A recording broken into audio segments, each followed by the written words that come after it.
এত সুন্দর একটা কেক বানিয়েছিলাম সেদিন, কিন্তু হাতে এতটাই কম সময় ছিল যে পুরো ভিডিওটা প্রথম থেকে শেষ অবধি দেখাতে পারলাম না তোমাদের। আসলে আমার সেদিন রাতে অ্যাক্টিং ওয়ার্কশপের জন্য পুরুলিয়া যাওয়ার ছিল, আর কেকটার অর্ডার ছিল তার পরের দিন। তো যাওয়ার আগে রাতেই আমি কেকটা বানিয়ে রেখে তারপর বেরিয়ে গেছি আর কি।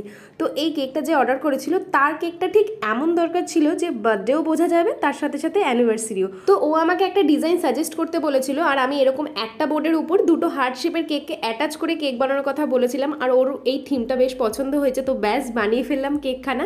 তো এর পরের কেকটা ছিল একটা বোনের, ওর নিজের বার্থডেতেই আমার কাছে কেক অর্ডার করেছে নিজের পছন্দ মতন ডিজাইন দিয়ে।